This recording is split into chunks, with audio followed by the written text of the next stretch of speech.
I would like to welcome you all to one another enriching parallel session. But before starting our parallel session, we have a special occasion planned over here.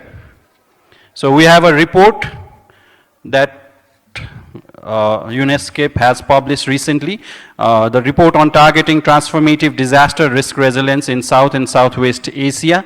And we have a short report launch. For a report launch, I would like to request Dr. Sanjay Srivastav to the stage, Dr. Ratnakar Adhikari, Dr. Rupa Chanda.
Thank you, Dr.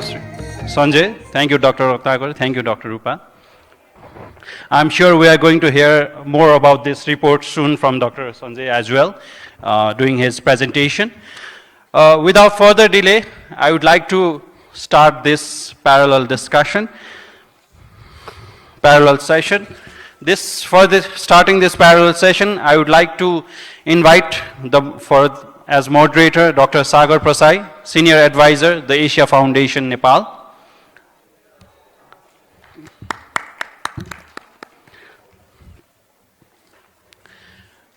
We have a set of presentations scheduled during this parallel session as well.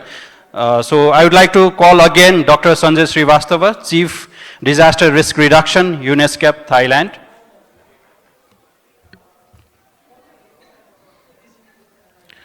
For another presentation, we have Ms. Aminat Sae, Assistant Director, the Maldives National University, Maldives.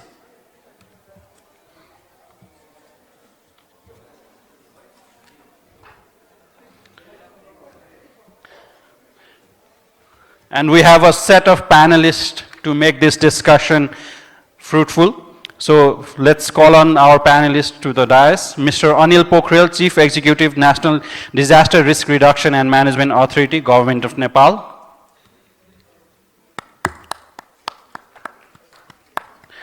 Dr. Safkat Munir, Deputy Executive Head, Sustainable and Resilience Program, Sustainable Development Policy Institute, Pakistan. Dr. Pulasthi Amar Singhe, Research Fellow, Institute of Policy Studies of Sri Lanka, IPS Sri Lanka.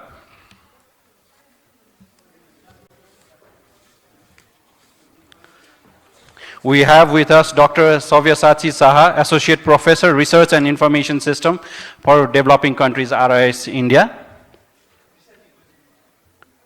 We also have Ms. Sakti Gurung, Executive Director, Center for Disaster Management Studies, Nepal.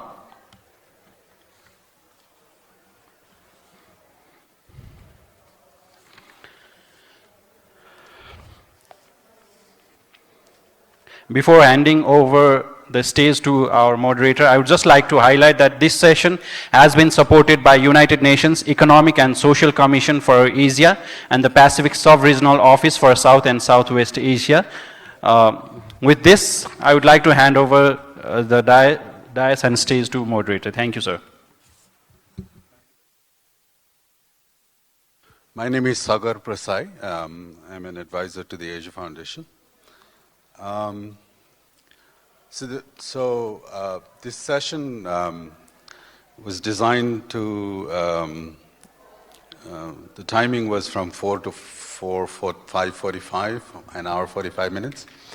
We're starting about 15 minutes late, but it will be my effort to try to complete it on time with the help of the presenters and the panelists, indeed. It's showing all signs of last session of the day, but we have a mesmerizing panel here, and they promise to keep you awake throughout. I will not go into introducing the panelists and speakers in the interest of time. Their detailed bios are given in the website, and you can access that. We have name cards in the front, so you know who they are. So the panel opens with 2 presentations, and then we'll have a set of 4 panelists, 1, 2, 3, 4, 5 panelists, in fact. I think I have to pull the chair a little bit to at least establish face contact with the panelists. 5 panelists who will comment on this for 5 to 7 minutes each, and then we can open up the floor for questions and comments, and then the panelists can respond to that. With that, let me start with the presentations immediately. Let me invite Dr. Sanjay Srivastav, Chief, Disaster Risk Reduction, UNSCAP, Thailand.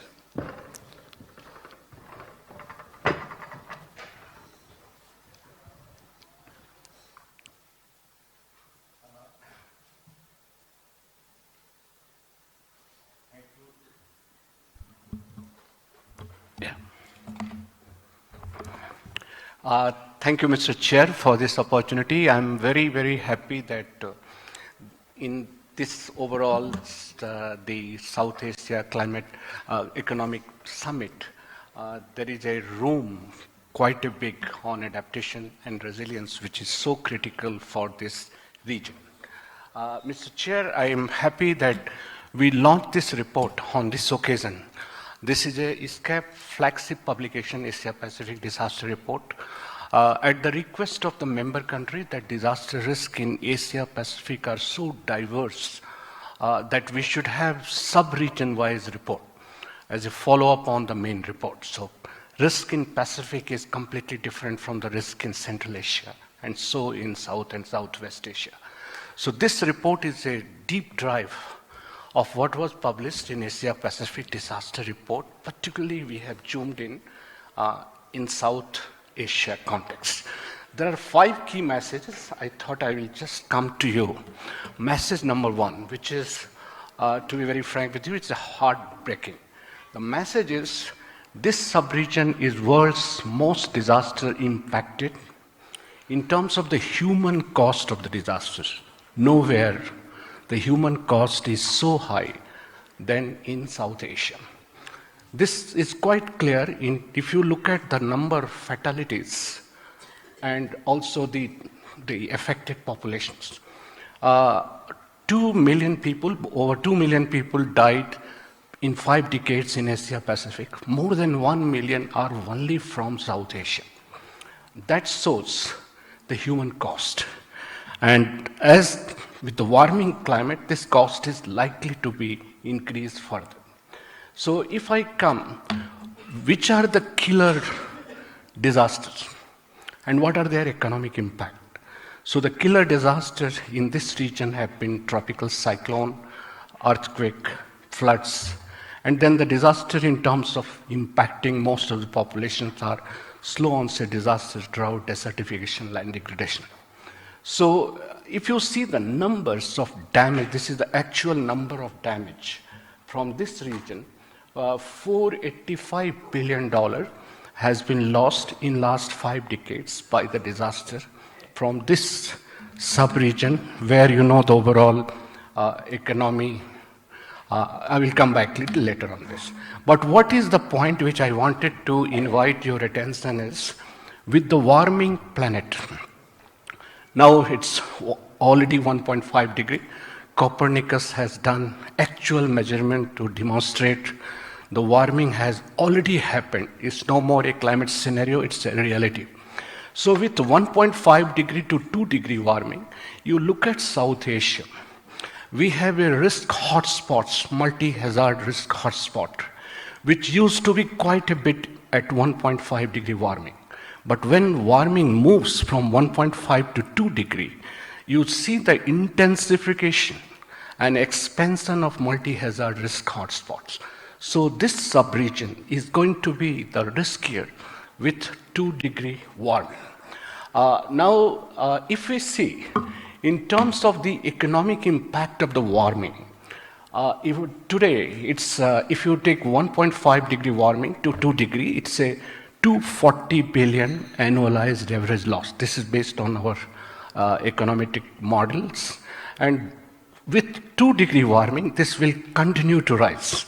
Some of the country, which is a bigger size of the economy, in terms of their percent of GDP, it's lower number, but the smaller size economy, disaster impacts are going to be quite a bit. It will have a knockdown impact in overall economic development. Another point which I wanted to flag was, which has been talked about all around the world, is climate-induced loss and damage. It's much more in this region. There are a lot of voices in the Pacific, in many other parts of the world, on climate-induced loss and damage. But when you take the overall loss and damage induced by climate change, it's those loss and damage which cannot be mitigated, it cannot be adapted, it cannot be managed. It has come across the generation. In this region, these are the irreversible impact of the climate change, which is sea level rise, glaciers melt, expansion of desertifications, and so on.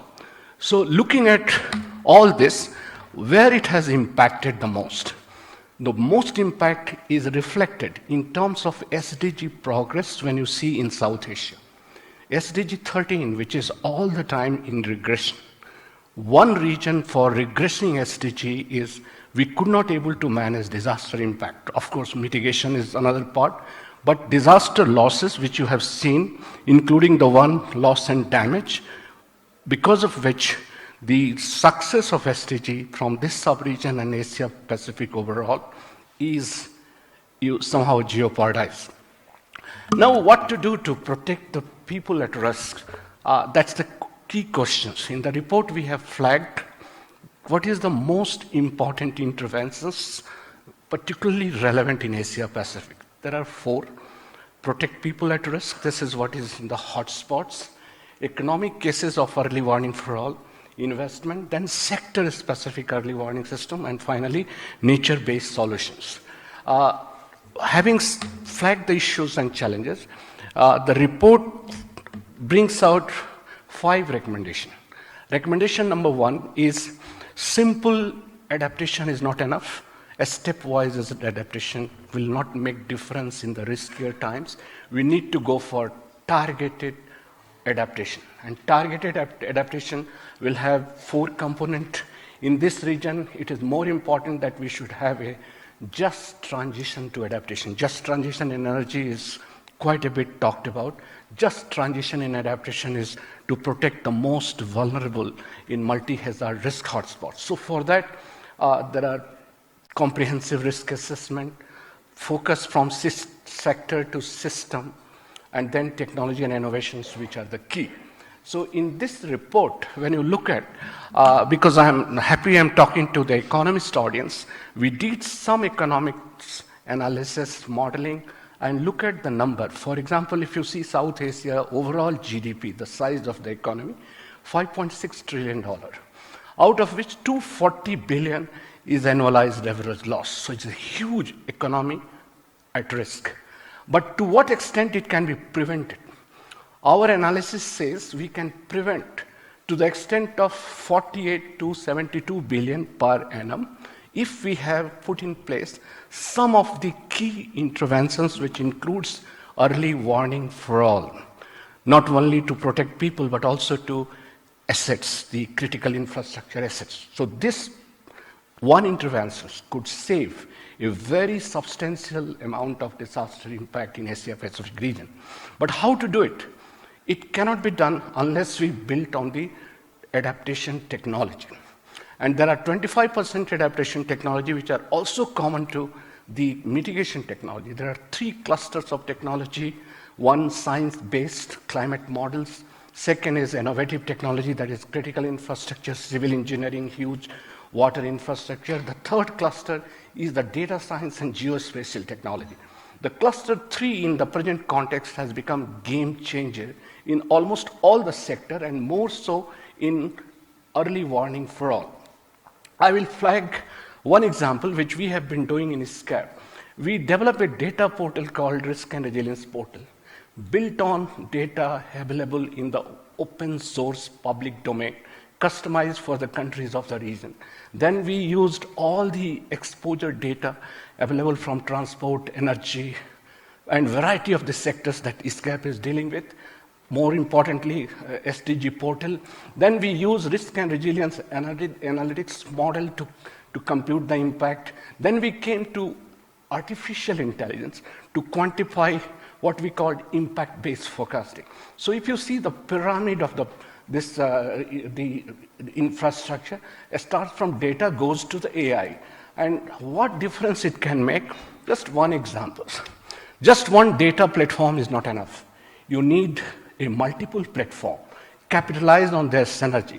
For example, Risk and Resilience Portal with CDRI, Coalition of Disaster Resilient Infrastructure, GIRI platform, which is an infrastructure focus, put together can help in building resilient infrastructure in high mountain or in high risk area. Our fourth recommendation is unlock the potential of regional cooperation. This is something like a must in this sub-region. This is just one study I would like to flag, which had done the cost of non-cooperation in GBM basin, and which is a huge number. So this cost of non-cooperation, if you look at the sector, goes from water, energy, food, environment, and in terms of the cross-sectoral, it is ecosystems and disaster risk reduction. Now, how to bridge this?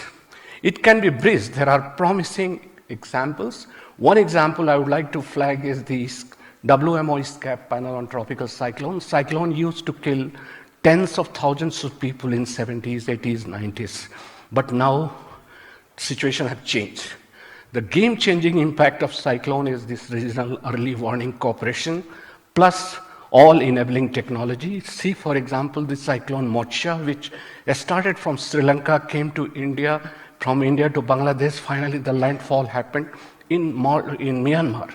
Every time when the cyclone moves, you capture the people who are likely to be impacted by the cyclone, inform. This is what is called impact-based forecasting, and that helps in evacuating the people.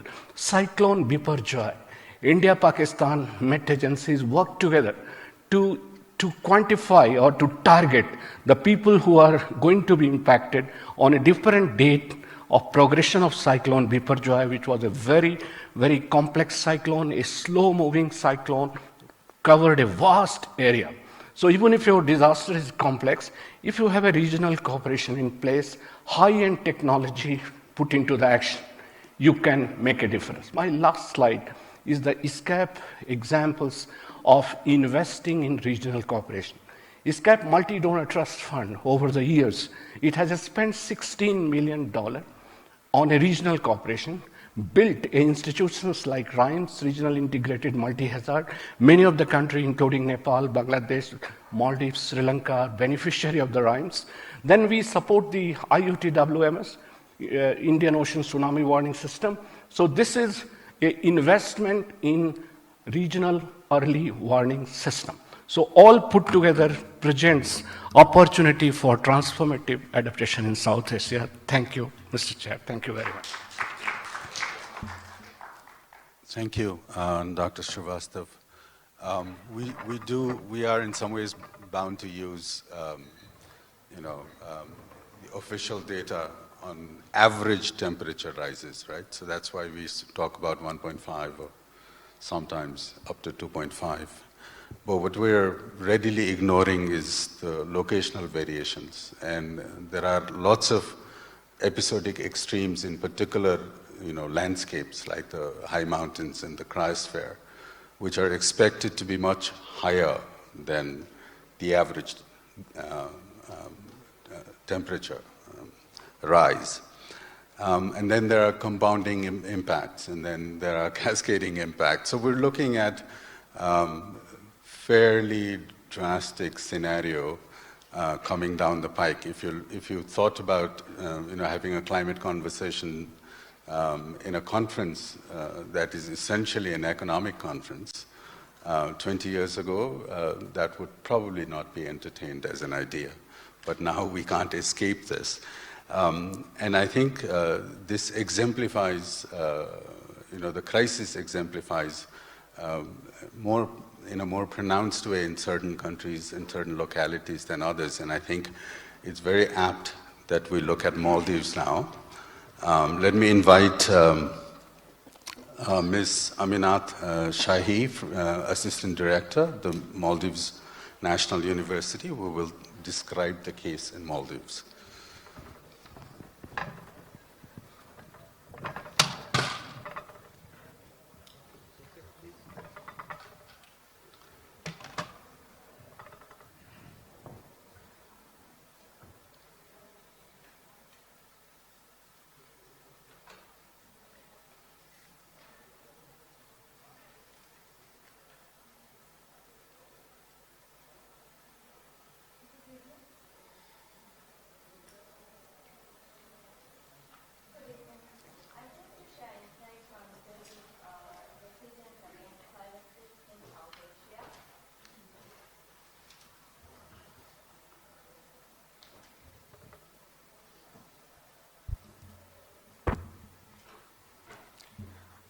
Thank you, Swati, and all co-organizers and organizers, especially to UN Escape,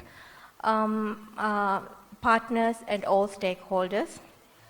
Like I said, I'm glad to share insights on building resilience against climate risk in South Asia, while I'll be focusing more on the Maldives. As one of the most vulnerable nations to climate change, the Maldives faces urgent challenges like sea level rise, extreme weather events, and resource scarcity. Today, I'll highlight key data-driven insights on how the Maldives National University is contributing to solutions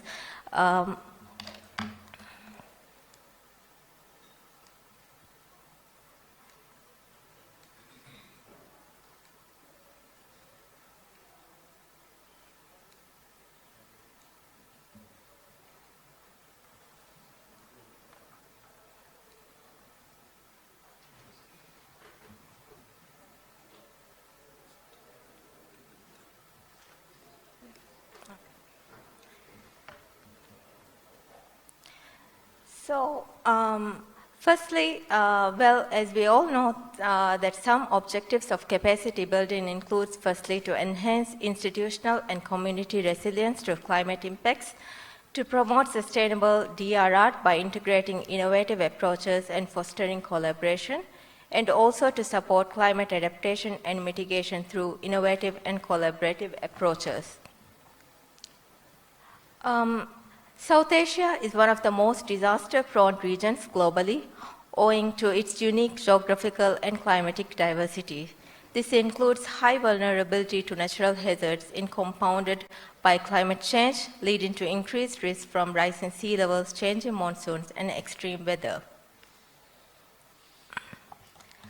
The Maldives on the front line of climate change, facing impacts that threaten its very existence.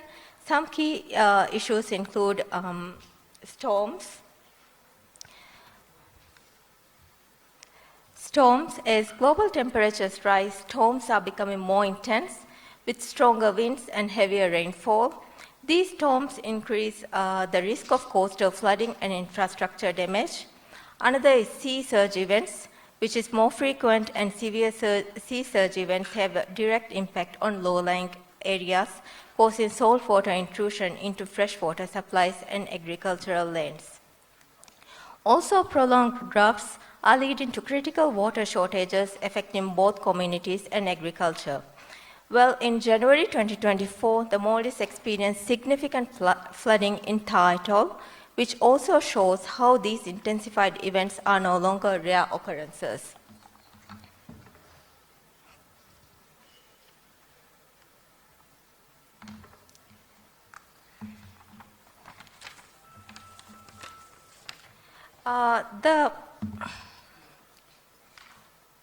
When we look into the temperature, hazard trends of temperature, the baseline map 1981 to 2000 shows cooler average annual temperatures with much of the country in the blue range, below which is 27.5 degrees Celsius. The future projections near term 2021 to 2040 and midterm 2041 to 2060 under SSP2 and SSP3 scenarios shows a shift towards warmer temperatures with the Maldives moving into high temperature ranges, oranges and red zone, which is indicated there. By the midterm SSP3 scenario, nearly all regions in the Maldives are projected to exceed 28.95 degrees Celsius. The temperature increase is uniform across all atolls, indicating that the entire country will experience similar warming trends. The coral reefs, a critical part of the Maldivian ecosystem, are highly sensitive to warming sea temperatures. Coral bleaching events become more frequent and severe as water temperature rise, threatening marine biodiversity and the fisheries sector. Mangroves and other coastal vegetation may also experience stress due to prolonged heat exposure. Tourism, the cornerstone of the Maldivian economy, could face challenges as higher temperatures may make the islands less appealing to visitors during peak heat periods. When we look into the sea level rise, future projections, which is near term 2021 to 2040 and midterm 2041 to 2060, under both the scenarios, which is SSP2 and SSP3, scenarios shows a significant shift with the Maldives moving into higher sea level anomaly ranges, orange to dark red, exceeding 1.075 meters in some areas.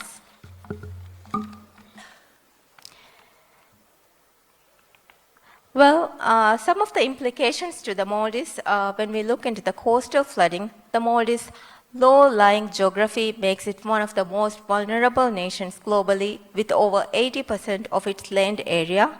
While some islands are having, under,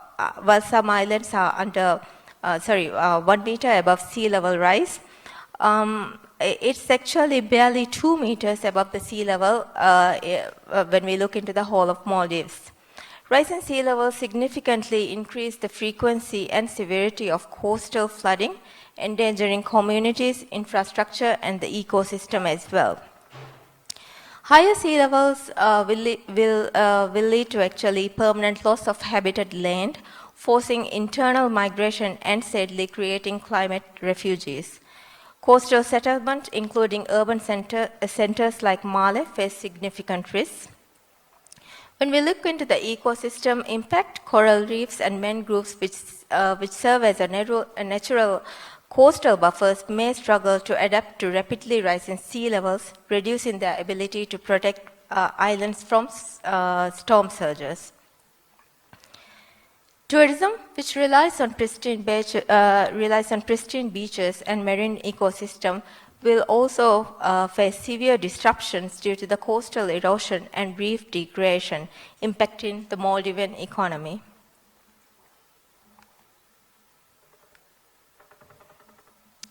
When we look into the exposure level with the population aspect, some of the implications could be flooding risk, where increased precipitation heightens the risk of in-island and coastal flooding, particularly in densely populated areas. High precipitation levels could overwhelm existing drainage system, damage infrastructure, and disrupt daily life.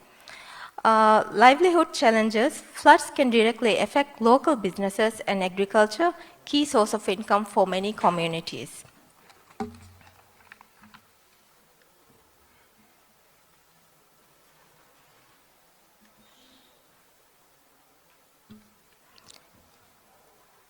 Well, the map highlights areas like Kashidu, Thoddu, and other such islands, which are known for agricultural activities as particularly exposed to higher rainfall levels. Around 86% of agricultural lands are expected to experience a 1.6 degrees Celsius increase in annual average temperature. Crops like papayas, bananas, and cucumbers, which are commonly grown in the Maldives, are sensitive to both excessive rainfall and high temperatures. Many Maldivian farmers rely on agriculture for their livelihoods. The dual threat of high precipitation and rising temperatures can actually lead to economic instability in farming communities.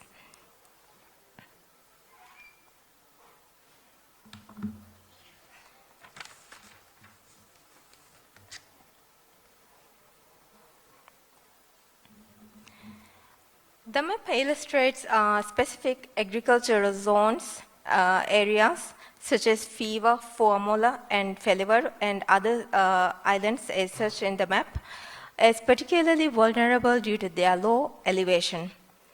The bar chart on the left shows the largest agricultural areas in atolls such as Lamo and Sino Atoll, which have significant land dedicated to farming. However, their vulnerability is heightened because much of this land is at or near the sea level. We can also point out some other challenges on resource constraints like financial limitations, technological gap, environmental degradation, the destruction of coral reefs due to climate change, pollution, and overfishing weakens the natural coastal defenses, increasing the Maldives' vulnerability to storm surges and coastal erosion.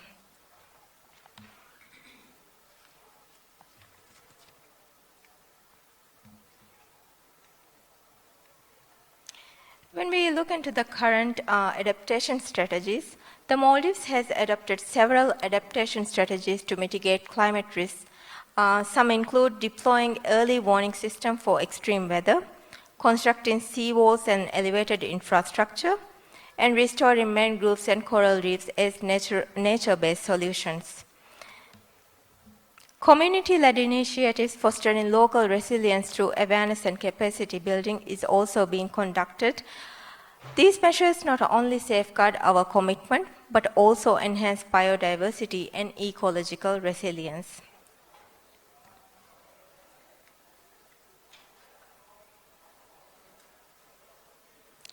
Rising sea level pose a critical threat to the Maldives. We are addressing this challenge through Coastal Resilience Project and shoreline defenses as well, improved water security via desalination and rainwater harvesting. Also, climate-smart infrastructure that combines sustainability with disaster resilience. Some actions like these highlights our commitment to safeguarding our future amid increasing climate pressures.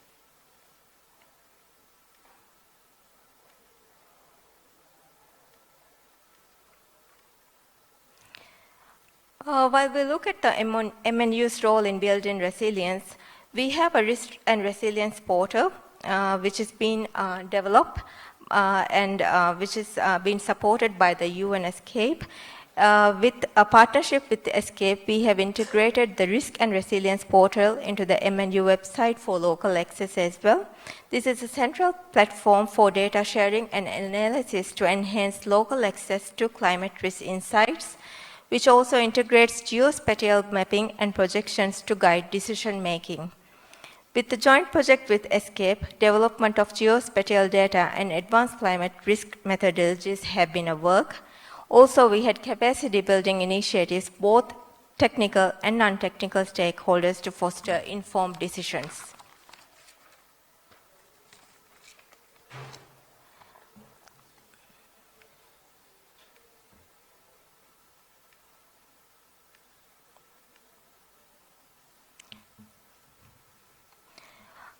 Some key collaborations that highlight MNU's contribution to DRR include establishment of Geospatial Lab. This facility enhances disaster management by enabling advanced data collection, mapping, and stimulation using drones and GIS technology. Technical training workshops has been conducted, and MNU representatives actively engage in global platforms, facilitating knowledge exchange and strengthening partnerships. These initiatives demonstrate how academia can drive impactful practical disaster resilience efforts.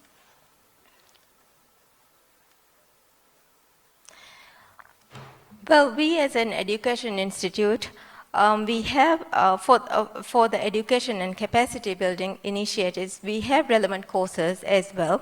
We at MNU have programs like Bachelor of Science in Climate Change, Master Science in Geospatial Technologies, and various diplomas equip students with essential skills for addressing climate and disaster risks. These programs align with national priorities such as coastal management, disaster preparedness, and sustainable agriculture. For capacity building initiatives, we provide training for community leaders and technical experts. We host local and national events to share best practices as well.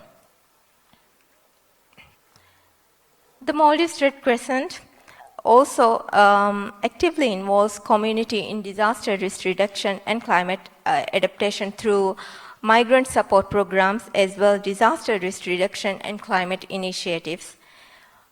They have conducted several initiatives and programs to serve the community and to promote community engagement as well.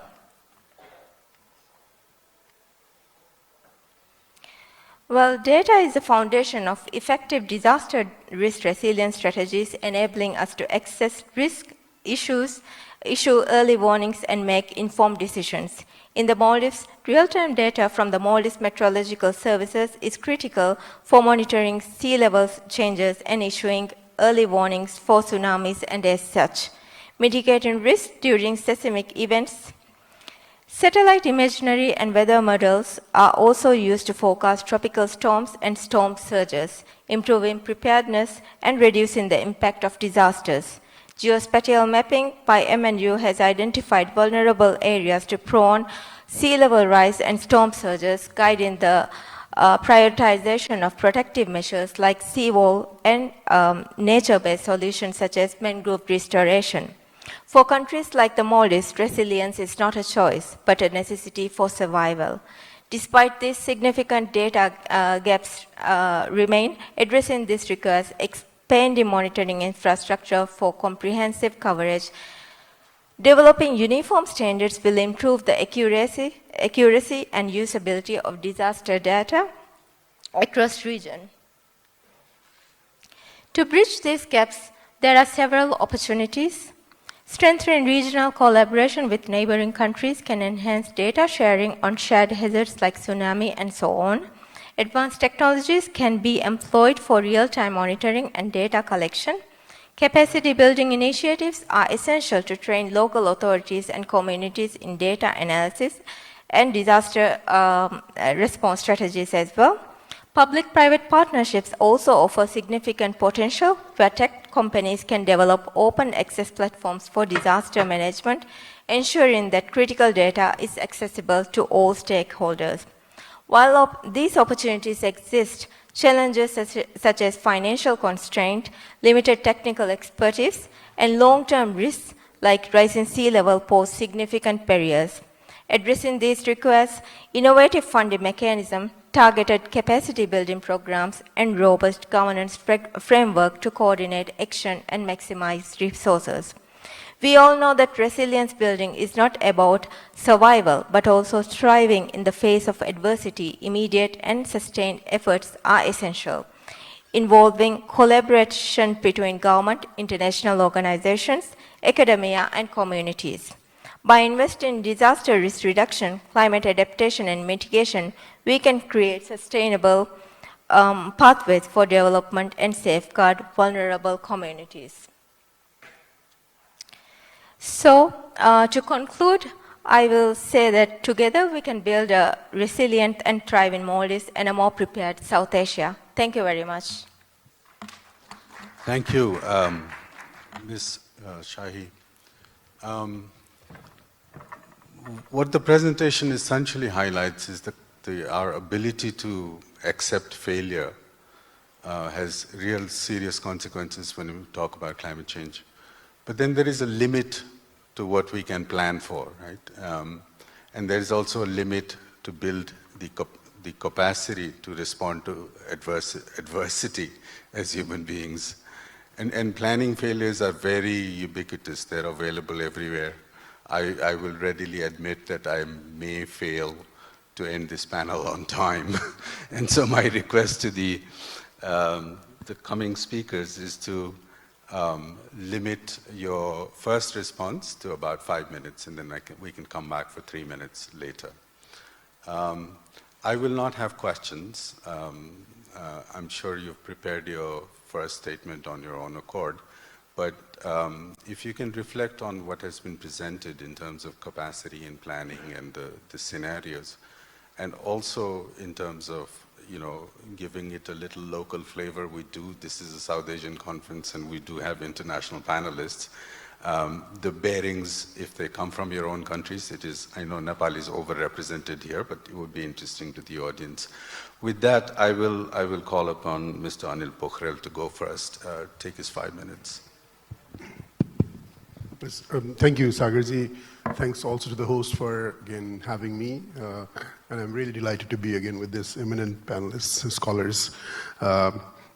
As I head Nepal's National Disaster Risk Reduction and Management Authority, and I've been in this position for the last 5 years. Given that we only have like 5 minutes, I don't want to reveal my whole experience in 5 years in 5 minutes, but I want to kind of like take you to 2 incidents that we experienced this monsoon. One is a case of a glacial lake outburst flood in the mountains, pretty close by Mount Everest. And so this is a tiny lake that just burst out. And I want to say it again, where perhaps we could relate this to both the presentations made by Sanjay ji and Amina ji. The second one is more of a recent floods and landslides that hit Kathmandu, but also at the outskirts in these areas. We've never experienced such kind of floods and landslides. It's also clearly attributed by the World Weather Attribution, as this has been, there's a clear case of attribution of climate change. The science has clearly told us. So these are two case in points that I want to raise this and see where we kind of where we are in terms of, again, looking at the capacities in terms of understanding these risks, but also mitigating, adapting, averting loss and damages, and see how we could still thrive despite all these shocks and stresses. So the first event that I mentioned, a glacial lake outburst flood. This is a tiny lake, not even a lake, there's no word perhaps, a tiny lake would perhaps describe it. This is hardly of a size of a Olympic-sized swimming pool. This was not even considered within the radar or even worth to be considered for risk assessment. This is so tiny. For a reference, again, only if the size of the lake is nearly 2.5 times the size of an average-sized swimming pool, then only one would consider to be worthy of, again, assessing risk. So this was unattended, left behind.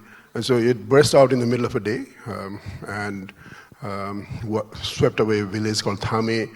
Further, a few kilometers downstream, it just disrupted the connectivity. The bridge is gone. This is the same area that, again, got hit by, further downstream, by the recent September end floods. You might have seen a bridge, one of those noted bridges, called a bridge in Khurkot that disrupted connectivity for quite a long number of time. We had to do a Bailey bridge in this. So there was no early warning system. Secondly, the risk assessment wasn't done for this place, despite for the fact that, again, there's adjacent lakes that have bursted out in the recent times, Dikso being the lake that got a global headline. For the first time, I guess it drew attention of scientists for the kind of impacts that it would bring through. There's also Chorolpa that's also brought in interest, just adjacent to the basin. But despite all this, again, we've not been able to really track the growth of these lakes, but more importantly, to understand risk, especially in light to, again, the exposure and the vulnerability of these settlements. So we didn't really factor in, again, if the settlements, if the infrastructures are near the lakes, that would pose a higher degree of impacts. So this little fact, especially combining hazards with exposure and vulnerability, didn't exist, and I must admit that it still doesn't exist in this country, at least in Nepal. I can't say of other countries. And so this understanding of risk is so much limited, and so this is where a capacity building need is so much necessary, despite the fact that, again, we all know, again, climate change impacts, especially in the mountains, and especially on the glaciers and glacial lakes are such an imminent point of discussion. We're lucky this time because, again, it happened in the middle of a day. There's no early warning system. But the key question is, again, how do you now assess whether the 4 more lakes in those areas, whether these would still burst out, and is it safer enough for us to even build this community back at the same place? Our initial hunch is, again, it says no, we said no. But there's pressures, again, and so how do you balance it? And that's a critical question that we're grappling with. And so even if we do a resettlement, what kind of a building, what would make it sustainable? Would ferrying bricks and cement all the way from Tarai, building a Tarai-like a community up in the mountains would be a sustainable way? Perhaps, again, if there's enough electricity, we could heat those up or cool them down during summers. Is that the way? Is it going to create jobs? So I think that's the kind of questions that we're grappling with. So it kind of tells a telling story of what Sanjayji has presented, and I clearly admit to all those 5 key messages that's gone. What's really a stark reality is these risk information are not within the government of Nepal ministries or departments domain as such. And so the data, having an open data system, and that too, again, sometimes we require transboundary data, sharing data between China, Nepal, Bangladesh, India at a regional scale is so much important. So I think it also kind of speaks to that volume. The second point that second incident and example that I want to share is the recent September floods. In the last 55 years, we've never seen this high level of extreme events. So for the reference, this is only kind of 331 millimeters overnight. We lost 268 people. 44 breezes got wiped out. The Kurkut breeze was just one example. We do not have resource to perhaps even build 4 breezes using our own financial allocation this year. The gap is something around 40 breezes. If we look at the entire monsoon season, we've lost around 80 breezes. There's a huge financial gap to just construct breezes and roads itself. So I use the word sankat, not only sankat, mahasankat yesterday during a mountain day event. And so there's a clear gap of, again, finances. The only way for poor countries like Nepal would be to resort to loans. There's no grants to support the reconstruction of these kind of projects, and so these facilities and infrastructures. Now, my key question, especially after this, is, again, there's a rush to really go ahead and then reconstruct the breeze exactly as it used to be. So would that pathway take us to a sustained way of doing development? And so the clear answer is no. Even with half of the amount of rainfall, I guess we could perhaps see double the amount of impact from if it happens next year onwards. The reason it being like one of the areas that's really not understood and not measured and not quantified is understanding debris flow and the sedimentation in the Himalaya system. We've learned how to measure water, use it for designing our bridges or irrigation systems or other infrastructures or even hydropower. But in terms of understanding the debris flow and the sediment does not exist in Nepal and perhaps neither in South Asia alone. And so this dimension, almost 30% of the risk actually emanates from debris and sedimentation that's absolutely not quantified, not measured, not monitored. We don't have the capacity. Forget capacity. We don't even have the rightful agency or the institutions mandated to do that. And so this is where we stand in terms of really understanding our Himalayas, our mountain systems, and really using science information for making decisions in terms of designing our infrastructures, more importantly, and how do you really grapple with capacity building, bringing up a new generation of, again, planners, designers, engineers, to really deal with this risk. So with these questions, I'd rather end here and pass it to other colleagues to shed light on some of those experiences in the region. Thanks. Thank you, Mr. Pokhrel. Mr. Pokhrel has headed the NDRRMA for quite a number of years now. And I think he's been witness to a variety of capacity failures. What he chose to mention here are definitely the tips of the iceberg, but they are very important tips. With that, let me go to Dr. Munir. Thank you, Dr. Sagar. Dr. Sanjay has presented the report, which gives us a lot of data. And Dr. Sanjay has always been one of my mentors since I was in SCAP building in 2011. So I have been learning from his wisdom on that. Whatever we have the lesson, whether from this report or the stock take we had in Dubai, and also other instrument like midterm review of the Sendai framework. And the fourth one in the series is the Global Humanitarian Overview, which has been released last week. So if you look at all the 4 reports, so we found that world has, off track of protecting people and infrastructure from disasters. That is the one punchline. That leads us towards what we need to do in terms of capacity. And the title says, sustainable disaster risk reduction, climate change adaptation, and mitigation. I will reverse the order. I will reverse the order because if we fail in mitigation, we end up in adaptation.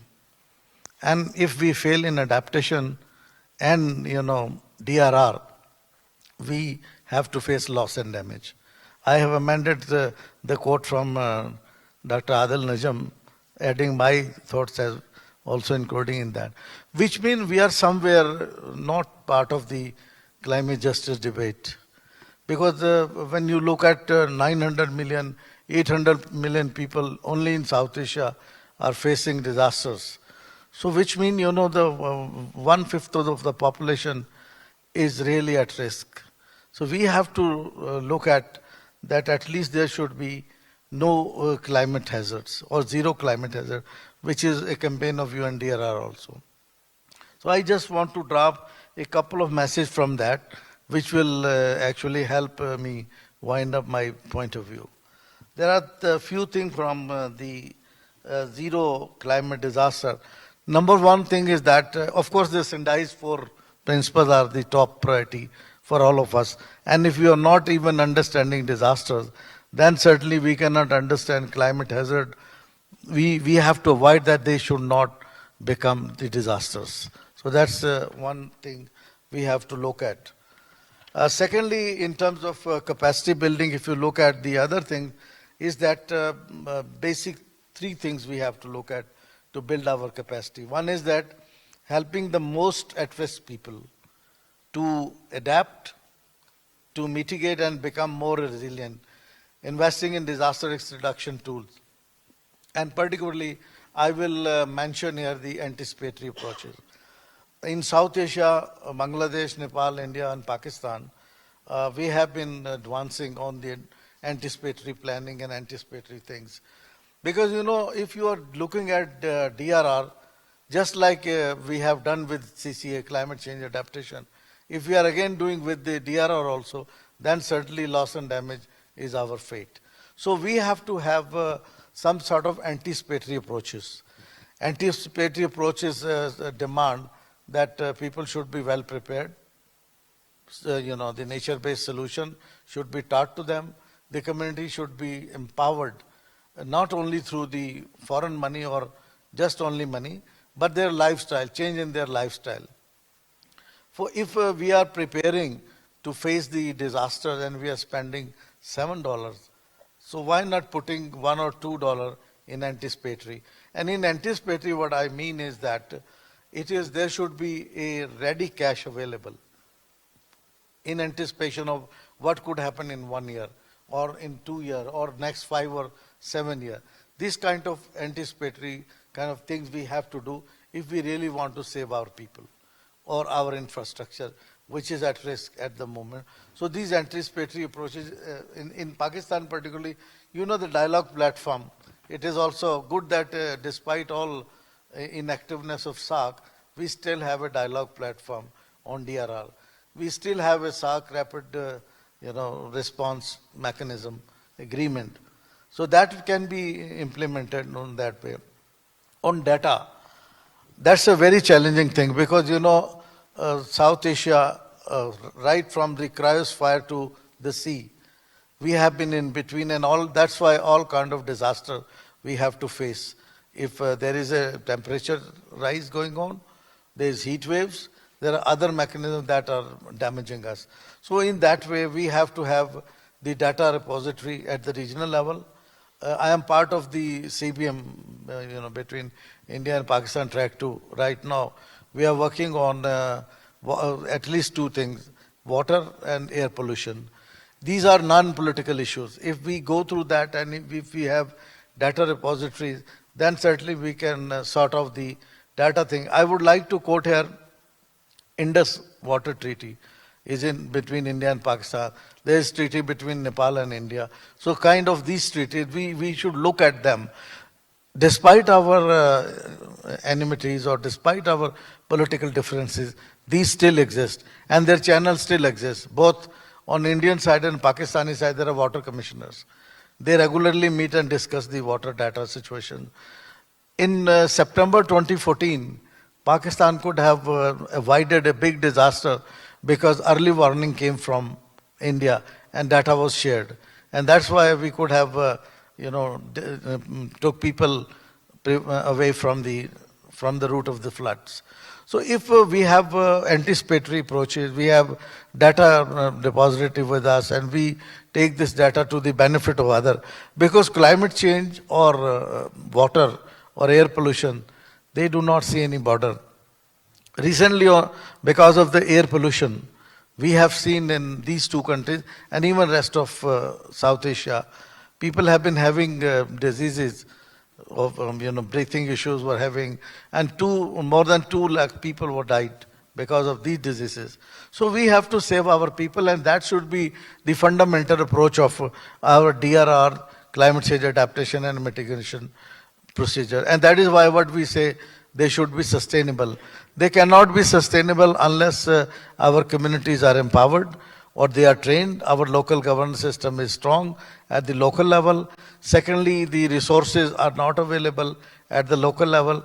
It's not that only we ask for foreign money, that if money will come from outside, we can solve. Within the region, we have expertise. For example, on the air pollution, we saw that India is ahead of other countries on fossil fuels treatment things. So we can replicate in other countries. The only thing is that we have to step forward, and beyond politics, we have to think about the people of South Asia. So that's my ending note, that we have to actually look at mitigation, adaptation, and DRR to the loss and damage. Otherwise, we cannot repair. With this brief, I'll be happy after any question. Thank you. Thank you. Dr. Munir, you mentioned water treaties in South Asia, which is one of my favorite subjects, and there are over 6 dozen significant transboundary rivers, and we have all of 5 treaties, and all treaties are water sharing treaties, not water management treaties. And so, that sort of tells us how planned we are in terms of responding to climate change. Let me go to Dr. Amarasinghe now. Who will bring the Sri Lankan perspective to the conversation. Thank you for giving me the opportunity to talk about Sri Lanka and its challenges when it comes to disaster risk resilience. So as a lab economist, maybe I can offer a different view or a slightly related view when it comes to the areas of health and education. So we talk about disaster risk resilience, but from Sri Lanka's perspective, a more realistic approach would be looking at some of the government targets, and these mostly come in education and the health sector. When it comes to the biggest climate challenge in Sri Lanka, it's the increasing frequency of disasters or floods or droughts. And they happen, it's quite uncertain, and in both the magnitude and the location. For example, let me talk about something that happens after rains in Sri Lanka. So in most cases, or after heavy flooding or after heavy rains, certain areas of the country, the central areas of the country, experience a high number of vector and waterborne diseases. So in this case, leptospirosis, also known as rat fever, is quite common in areas such as Ratnapura. And if you talk to medical professionals from that area, they would say that they don't have the necessary facilities to respond to this high number of cases coming from these regions, especially these gem miners in Ratnapura. And they simply aren't able to tackle this in a timely manner, and with leptospirosis, it's quite important that you recognize the disease early, because it can be quite fatal. But recently, due to this uncertain weather conditions, in Jaffna, in the northern area of the country, they have found these cases of high cases of fevers in multiple places in Jaffna. And today that they have found out that these are actually leptospirosis cases. But the thing was, the medical systems in Jaffna are simply not equipped or don't have experiences with, different types of climate-induced health risks. So in this case, leptospirosis. And they simply managed to recognize this as an issue in Jaffna just today, which is quite fatal, because leptospirosis picks up quite quickly, and it affects your health very, very fast. So as you can see, the health sector in Sri Lanka, it needs to work with this disaster risk management of relevant authorities there to address issues in infrastructure, quick response, or preventing awareness when it comes to issues that have health risks that are often taking place after floods or rain. And not only that, the education system too, usually after flooding or rains, the education system takes a pause. It's not able to contact with the disaster management institutes in an effective way to make sure that students are able to continue their education. So these issues should also be part of building capacity when it comes to disaster resilience. And in Sri Lanka's case, these are probably the realistic approaches, because the government puts a lot of weight when it comes to education and health. Of course, there are, the government has identified this as an important issue. So the national policy plans have identified, the national adaptation plan has identified education, health, and food security, among other things, to be important issues when it comes to integrating climate responses or climate change, integrating climate mitigation, climate adaptation responses. But there is definitely room for improvement. There should be more coordination across these national policy plans to improve efficiency.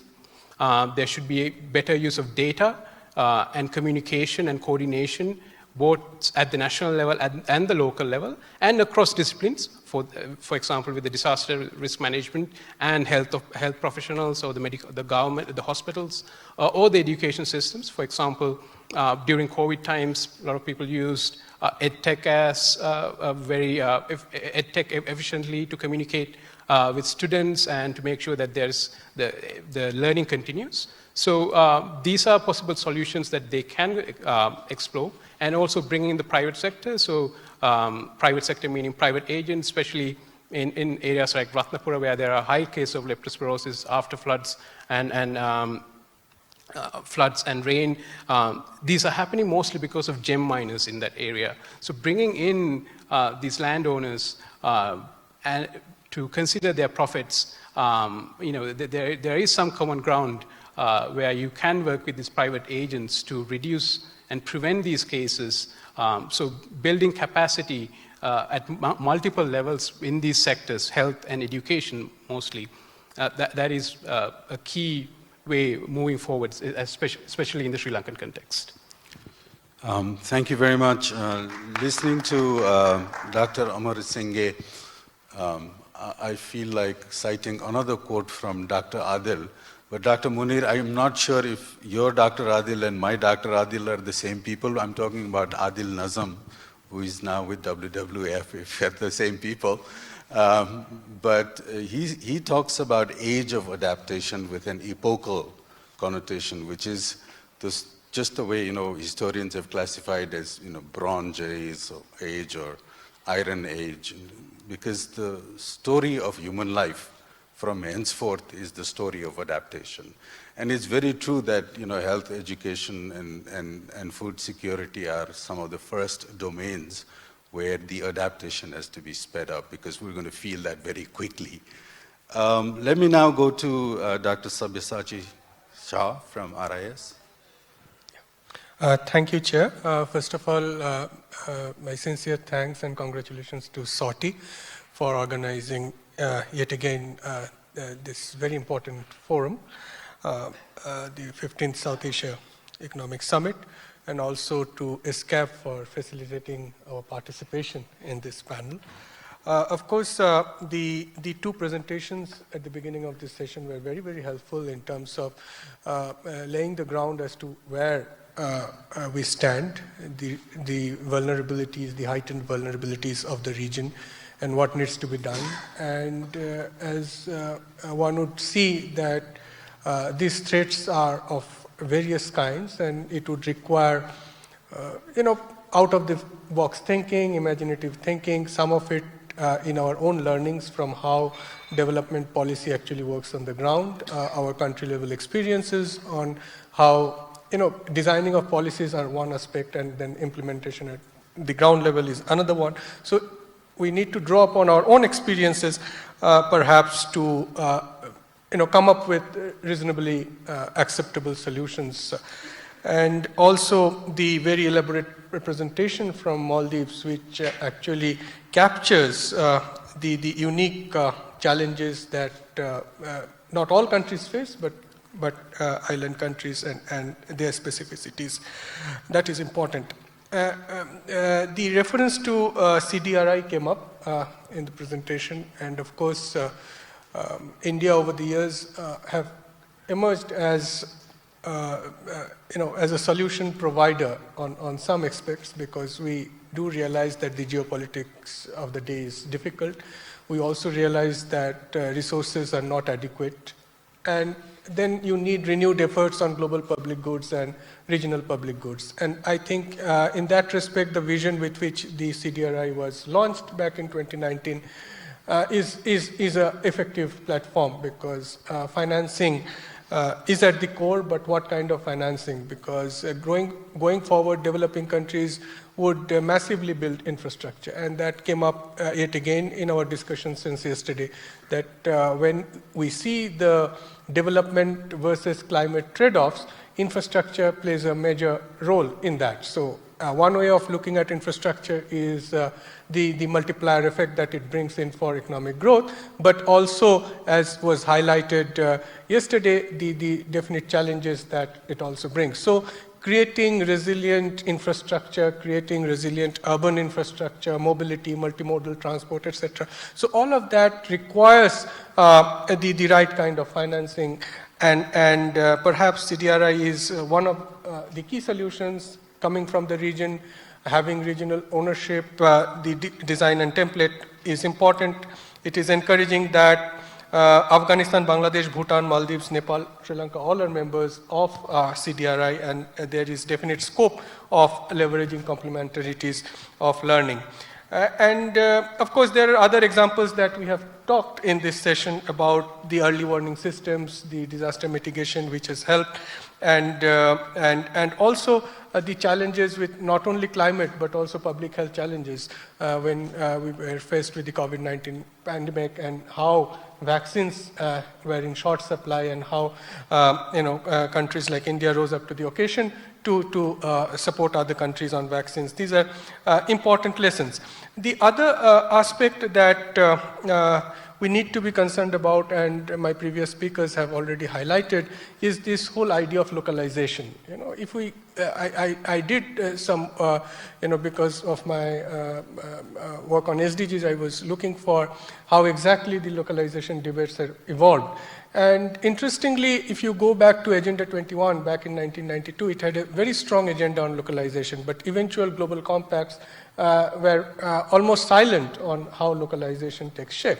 And no uniform principles, accepted principles could be discussed. But the experience of SDG implementation in this part of the world, although SDGs are a difficult proposition, whatever we talk about convergence, etc., is very difficult to achieve. But definitely the ideas on localization, and from my experience from the region, from the forums and the conferences that I have attended in Dhaka, Nepal, in all places, some of it are definite best practices and success stories. So it needs to come in when we talk about disaster resilience as well, because disasters affect locally.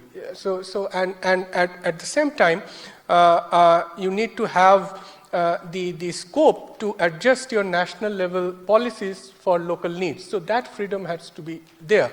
And island countries, mountainous regions, forest-based communities, mining communities, everyone has their unique challenges, and the nature of the disaster they would face would also be very, very unique. So, localization would be a key agenda when we talk about capacity building, and it has to happen at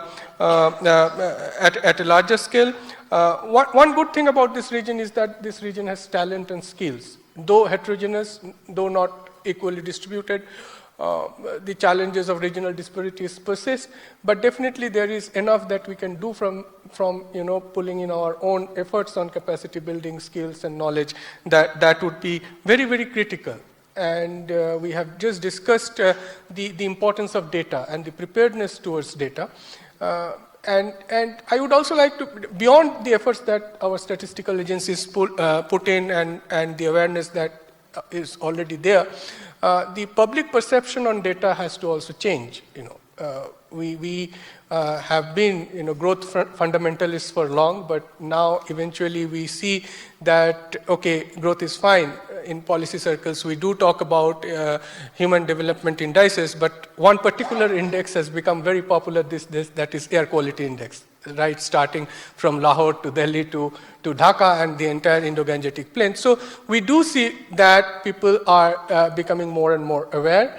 Well, when we talk about water quality, as ROs are not a solution, same for air quality, air purifiers are not a solution. So we definitely need to work together. We need collective efforts on this, and that should be something the region is capable of, and I should think that in the coming years we need to work more in this area. Yes. Absolutely. I've had the pleasure of working in India with the Asia Foundation for 5 years, and I've witnessed that if you just compare the sheer number of organizations, the university departments that are working on subjects that are directly related to climate change in India, outnumber greatly compared to any other country, and that's a function of population and resources as well. But geopolitics are not, we're at least capable, or we are not incapable of learning from one another. And I think, conferences like these really help. But then these conferences also have thinned down over the last 3 or 4 years, and I don't know how to revive the frequency of interactions between South Asians. There is something called the SARC, but we'll have to see how that goes. With that, let me go to Ms. Shakti Gurung, who heads an organization that actually studies DRR. So it's all yours. Thank you so much, sir, and thank you, Swati, and the SCAPE project for unpacking such an important recommendations, which is seen very similar to the context of Nepal, because we also feel similar kind of hazards, except cyclone here in Nepal, and we are also facing similar kind of challenges here in Nepal in the DRM efforts and climate change adaptation measures. Slightly talking about Nepal, like Nepal being very highly sensitive to the climate change due to its diverse geoclimatic systems and the socioeconomic conditions, because it is not only the environmental aspect, there are several social aspects also that exacerbate the impact of the climate change in the countries like Nepal. And already we have seen in the report like 2-degree warming level, and it is very alarming for countries like Nepal because we have mountains, we have glaciers, that glaciers are shrinking, melting, and we are facing the glacier lake outburst flood like our CEO just shared of the Thame flood.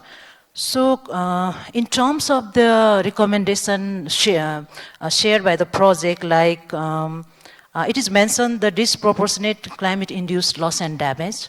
It is not only in terms of loss and damage, because climate change disasters are disproportionately impacting various group of people in Nepal, because we have ethnic diversity, we have indigenous people, we have more than 90% of the population staying in the hazard-prone areas like river banks and landslide-prone areas. So this disproportionate impact, should be like the women and persons with disabilities are differentially impacted. Here in Nepal, like more than approximately 62% of the population, they heavily dependent on the agriculture. And the economy of Nepal is heavily dependent on the climate sensitive areas like tourism, forestry, and agriculture. And the study also mentions that 70% of the farmers are women in Nepal. So this climate change and climate change impacts, climate-induced disaster are heavily impacting the economic condition of the women, economic condition of the subsistence farmers, and economic condition of the people that are heavily dependent on the agriculture for their livelihood. So tourism is another area that is heavily impacted after COVID-19 in Nepal. Recently we had a big landslide and flood incidences.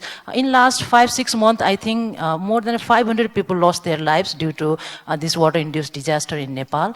So all the roads are damaged, and in the Sinduli road, around 35 kilometers of the roads that were are heavily damaged, and this has disturbed the movement and the tourism also. So this is one of the very impacted area in Nepal. And the report also mentioned about the simple adaptation is not enough. This is very true, because in Nepal, at the very local level, we prepare local adaptation plan of action. All the local government, we have 753 local governments that prepared local adaptation plan in line with the national adaptation plan. And that local adaptation plans, one study says that only 15% of the local adaptation plans have considered the issues of the persons with disabilities in the adaptation measures.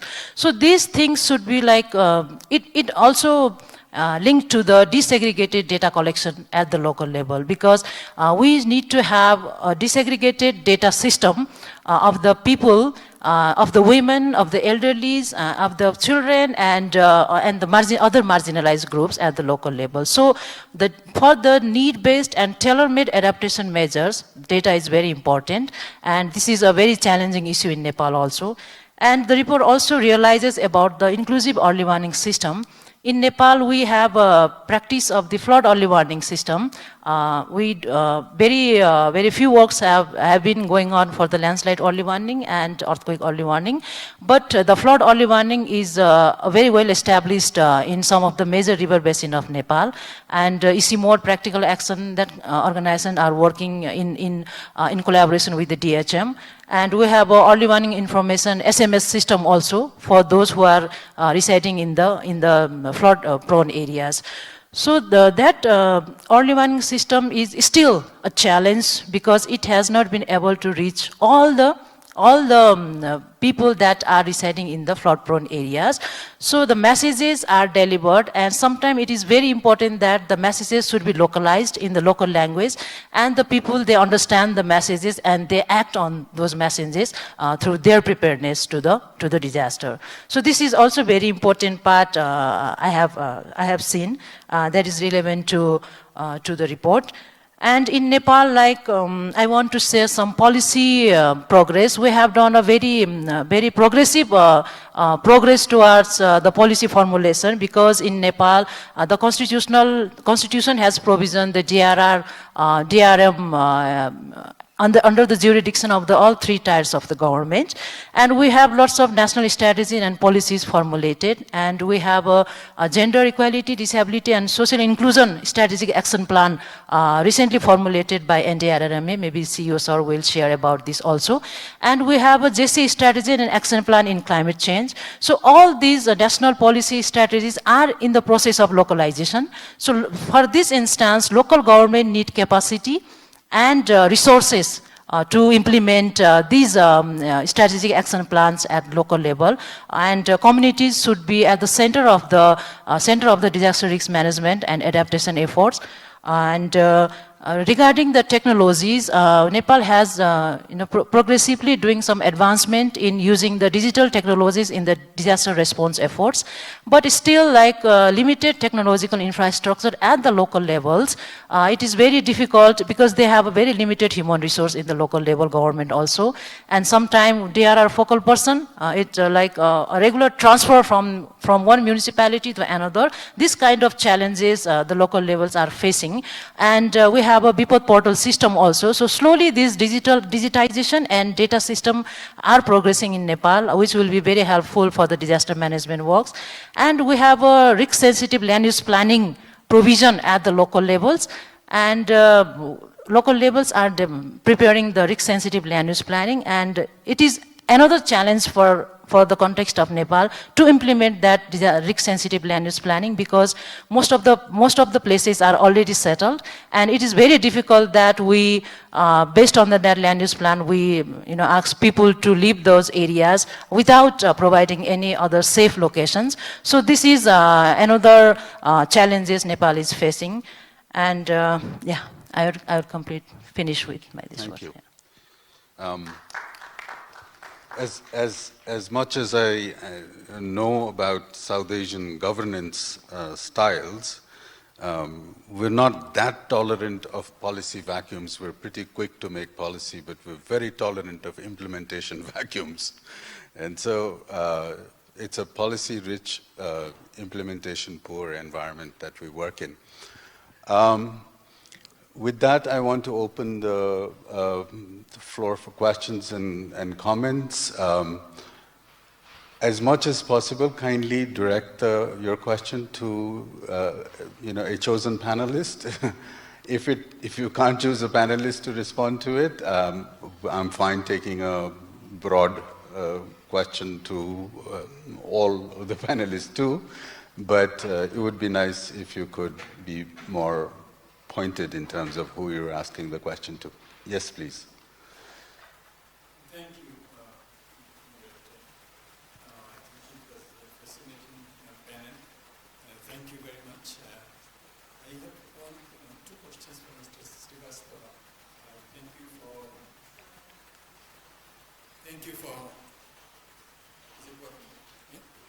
Thank you for elaborating the UNESCOP report. The first is you make a conceptual distinction in one of your slides between unavoided and unavoidable devastations. So if you could just elaborate on what you mean by that. The second question is in another of your slides you mentioned about multi-hazard risk hotspots. So over time, do we see any trend in the configuration of the multi in the hotspots? So that's the second question. And Shobha, you mentioned about localization and in the context of the SDG implementation. So when you talk about localization, is it country specific, but or you also have in mind sub-regional interventions also in terms of the challenges of implementing SDGs? Thank you. Thank you very much. Any other questions, comments? We have somebody at the back there and then over to the left.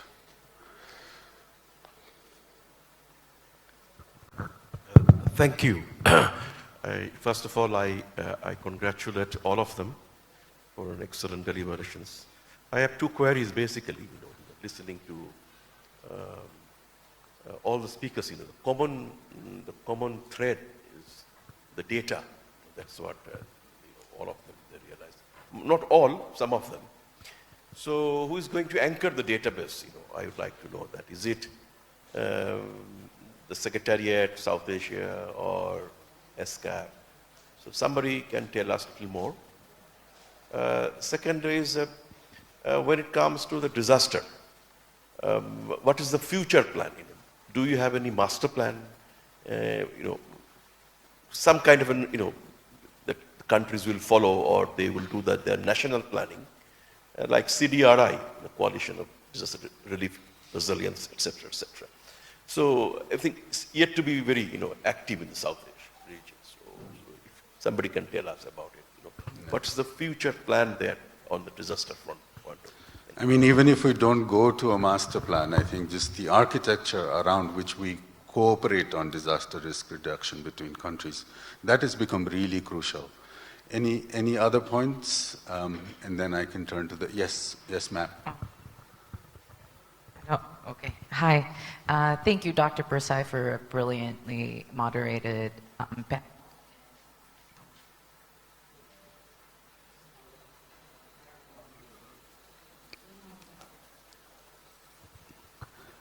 Many a slip between the cup and the lip.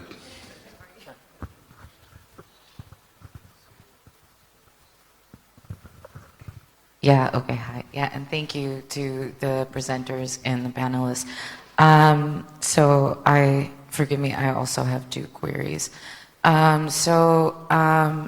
Pokhrel mentioned that there's no recourse except for resorting to loans for the core resilient infrastructure building that we have, and we're just done with COP29, right? And I'm pretty sure everybody here knows about the disappointing sort of size of the quantum that was agreed upon. So now the majority of mitigation and adaptation funds are supposed to be done via loan mechanisms. So I just wanted to ask Mr. Pokhrel about, as a representative of the government, what sort of insights can you lend on the government's perspectives on future financing, and whether they're completely as bleak as us having to completely rely on loans for the vast majority of our resilient infrastructure. And for the scholars in the panel, I wanted to ask about your experiences on basically formal and informal platforms and connections that you have with policymakers, and how you feel about your ability to leverage the research that you have and you are planning in order to create domestic, regional, and international pressure for increased grant-based finance for data and other mitigation and adaptation plans. Thank you. Okay, thank you. We have exactly 15 minutes to bring this session to a screeching halt. So I recommend that we take a minute to 2 minutes if it is a long response. Starting from you, sir. Thank you, sir, and thank you for a very direct question. I am very happy that you asked these nuances between unavoided and unavoidable. This is a term which came from loss and damage negotiations from 1991 onwards.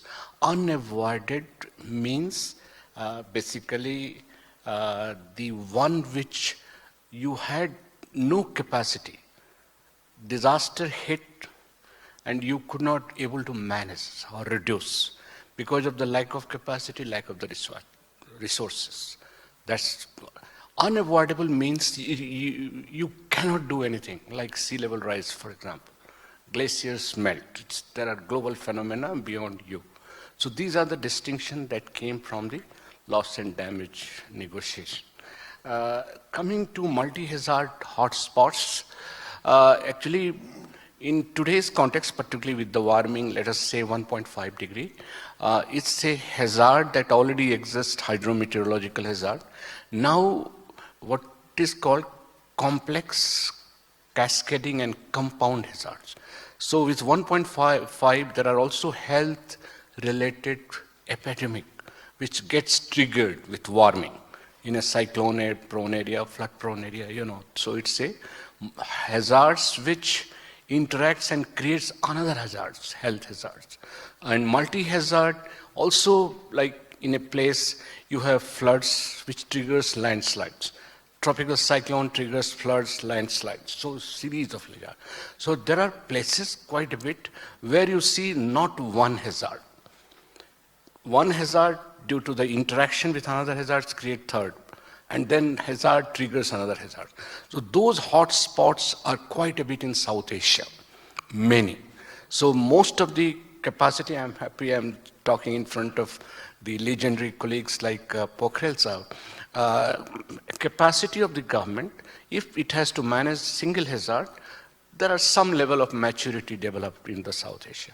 But when it becomes multi-hazards, one hazard triggers another, another triggers the third one, this is where our understanding of hazard, risk, vulnerability goes, you know, becomes obsolete.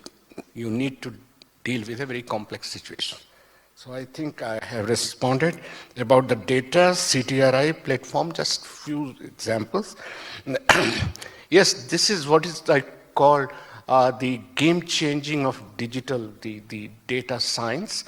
Many agencies are now trying to populate data. CDRI is one such which has a GIRI portal. You know, before GIRI was introduced by CDRI, there was no estimate of what is the cost of infrastructure resilience globally. The team CDRI led by Andrew Mascari, they could able to come out a probabilistic assessment. If you had to build energy infrastructure in Nepal, in a high risk area, how much it will cost. So that's a very important part. Of the portal of ISCAP, risk and resilience, it provides you a downscaled risk analytics based on CMIP6, the most updated climate model. So two platforms together fill in the data of estimating cost of adaptation by the countries when they develop their national adaptation plan.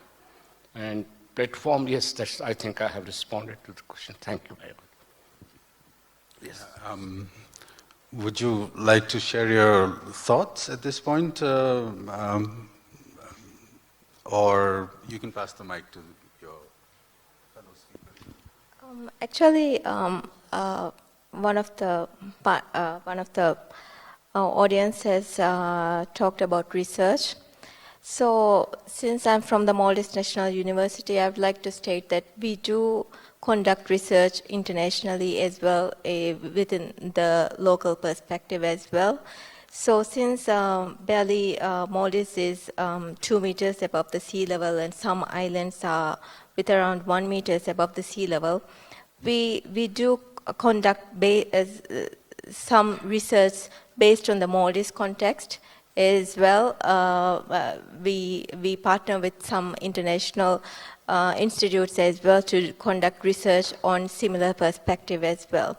So yes, since the question was about research, if more research is to be conducted, yes, we need to conduct more research so that we will know about the various aspects within the international level as well, sub-regional aspects as well. Thank you. Thank you. And there's one question to me. I have a karo ya maro situation with me right now.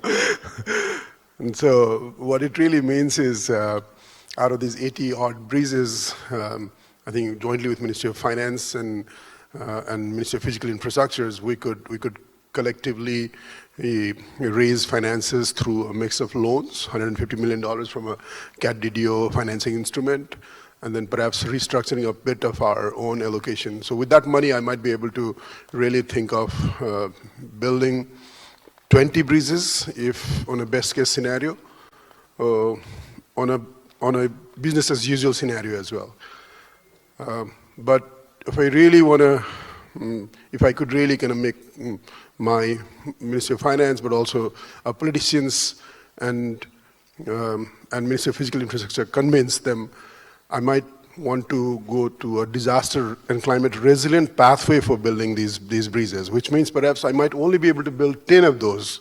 My bridges would be perhaps a bit more cost needed for doing those resilience building on it. I usually take this example of, again, the bridge in Melamchi Bazaar versus the bridge in Mungling, which is the one in Melamchi was a flatbed with two spans, one pier in the middle, whereas in the one in Mungling, it's also a mountain setting. It's a major arc that you might see across in TikToks or your videos, especially the ones that are built in China, like really transcends connects those two mountains. So I think again, bridging these communities is really important, and so restoring connectivity. So I think I could only kind of do perhaps 10 in a best case disaster resilient infrastructure kind of design. That would be an ideal scenario. But for the rest, Marowala communities is for them to again look at autonomous adaptation, wait for perhaps 3, 4, 5 years, and so look at other finances. So this is where perhaps autonomous adaptation, they would perhaps resort to using floating devices or something. It's going to really halt their economy, their growth, their resilience. I think that's a situation that we are already at. Thank you. Now there is no question directly to me. But in this discourse, I think we have to recall again and again what we need is that the capacity in terms of people's capacity, resources, and resources of finances. And we don't need anything bulk. We need a forecasting-based things. If we are not forecasting or anticipating, then all of your resources may not be working. Even finance, if it is a forecast-based, modeling-based, then certainly we'll be knowing what is needed for our future. And for that, I think by 2027, there is a call that protection for all. And for that only in next 5 years, we need $3 billion for South Asia. So this sort of amount either should come through our own resources, which is not impossible, I guess. But of course, we are connected to other funding mechanism, and climate finance is one of the hope, but that could not be coming up in a way which we were expecting before COP29. But anyway, we have to have ready with our data sets for this planning, forecasting planning, even if we are going for funding appeals. Our data collection should be gender segregated. It should be allowing if people are living with disabilities, then they should be part of it. And in an earlier session, when we were talking about gender, there was a transgender thing.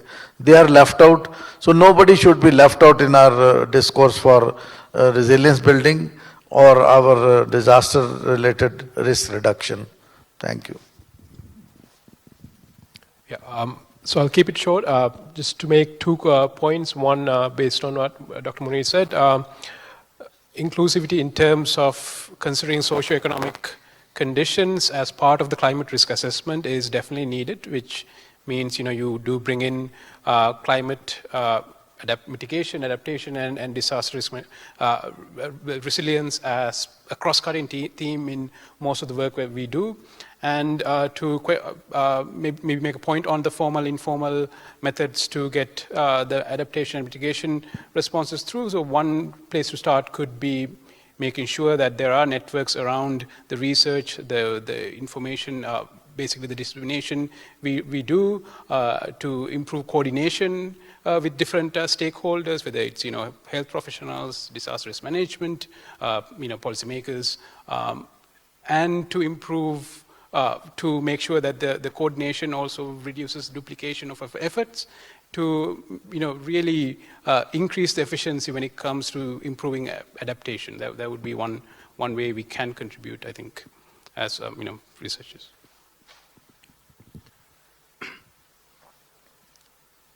So on the question of localization, there are two parts of it. Of course, at the country level, we now have experience of localization, which is not only about how efficiently local governments function or deliver on policies or programs of the government, but also how you encourage citizens' participation, community participation, civil society partnership, etc. So, which I see a positive shift for the region, and it's happening in every country. So there is definite results out of it, and also with strengthened data capacities, it is helpful for localization. So that kind of transition is happening. When it comes for the in the context of the sub-region, and particularly as we are talking about disaster resilience, preparedness, etc. We do realize that on either side of the international border, the ecosystem remains similar. So the way the communities would get affected would be more or less similar. So there is, scope for, ideas and knowledge sharing, perhaps, on how community resilience can be built across regions, particularly if we talk about India, Bangladesh, Sundarbans, etc. I know a lot of research in India is happening on mangrove restoration, very positive interventions, first piloting those ideas, then scaling them up, and very good results on the Indian side of the Sundarbans. So there is a lot of scope for knowledge sharing on some of this. And the question, I think there was a question from the floor as to how policymakers respond to some of these ideas. Again, there is a definite shift to which at least in my experience, the way policymakers react these days on some of these ideas. First of all, they are very keen on implementation because, unless there are results or outcomes, so from outputs to outcomes and all those things, those are becoming more popular. But they are also keen on having indicators because at the end of a 5-year political cycle or otherwise, you really need to focus on what you have achieved. So policymakers are, earlier it used to be only devolution of funds and resource allocation, but now it is more and more about what kind of indicators you have for monitoring local level implementation. Thank you. Question not directly related to me because it is well responded by our CEO from NDRRMA, but I just want to share about the Nepal context. The CSO's movement here in Nepal is very strong. We have a national platforms, national networks, the NGO federations that strongly advocate with the policymakers for the evidence-based negotiation during the international like COPE and APMC DRR, and these alliances, networks strongly work with the policymaker, with NDRRMA also to develop the position paper for the country. And CSOs are strongly advocating with the policymakers to access more and more green climate fund and adaptation fund, loss and damage funds also. And regarding the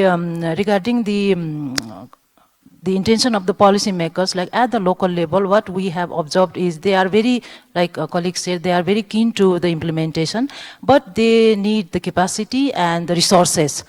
And especially I want to highlight the elected women representatives in the context of Nepal local level. They are very much motivated, but still the inadequate capacity regarding the policy formulation process, regarding the climate change, the knowledge and understanding of the DRR and climate change is very essential at this moment in terms of Nepal's local level policymakers. Thank you. Mike has traveled.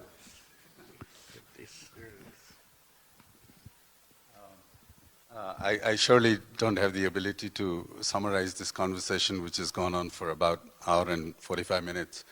But I will say that we know enough about what to do around mitigation. Whether we do it or not is a different story. But when it comes to adaptation and DRR, there are lots of unknowns. And in fact, I'm reminded of Donald Rumsfeld, the US Defense Secretary, who, before taking his country to war, he said there are known unknowns and unknown unknowns to tackle here.